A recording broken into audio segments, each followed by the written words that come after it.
一打喷嚏就腰痛，一定要注意啊！医生啊，我就打了个喷嚏，或者是弯腰提了一壶油，背上怎么突然就咔嚓一声，疼得直不起来腰了呢？在门诊呢，这样的情况呢也经常有。很多人觉得这是夸张，觉得是个段子，但是呢，作为一名骨科医生，我要非常负责任地告诉你，脆性骨折其实离我们一点都不远。大家好，我是骨科小朱医生。今天我们不谈那些泛泛的补钙理论，我们要讲一个非常凶险的骨科问题，叫做骨结构的隐形坍塌。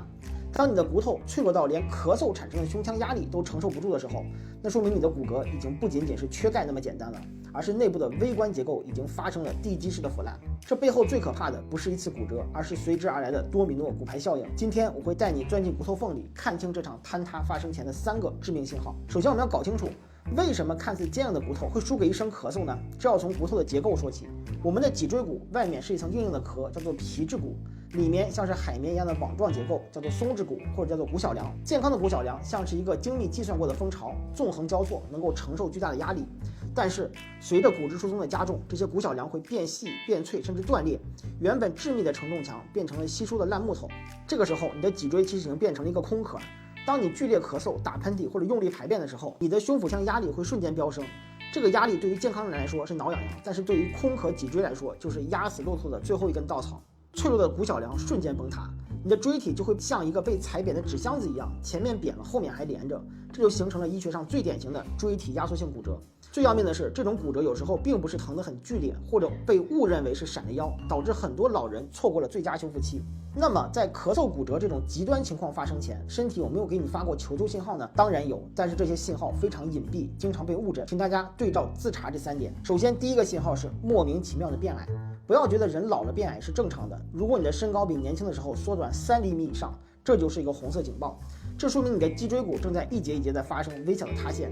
每一节椎体如果被压扁1毫米，24节脊椎累积下来就是2.4厘米。身高的缩水其实就是骨骼结构在默默崩塌的铁证。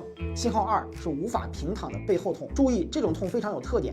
普通的腰肌劳损是你动的时候躺下休息1晚上就好了，但是骨结构坍塌引起的疼痛，特点是体位改变痛。比如你从床上翻身坐起来那一瞬间，或者从椅子上站起来那一瞬间，痛感最剧烈。而且如果你轻轻敲击背部的脊椎骨，会有明显的叩击痛。如果你家老人有这种情况，千万不要按摩了，赶紧去拍片子。信号3就是贴墙站立时的驼背，让老年人背靠墙站立，如果后脑勺很难贴到墙面，或者后背出现了一个明显的弧度，这就是我们俗称的罗锅，医学上呢叫做胸椎的后凸畸形。这不仅仅是体态难看，这意味着你胸椎的前方已经发生了楔形改变，你的重心已经前移，重心越靠前，脊椎承受的剪切力就越大，那么断裂的风险就越高。为什么我这么紧张这个病呢？因为脊椎骨折有一个著名的级联效应，一旦你的第1节椎体，通常是胸腰段发生了压缩性骨折，你的脊柱立线就彻底变了，你的身体会不自觉的前倾，这会导致上面1节和下面1节的椎体承受比平时大几倍的压力。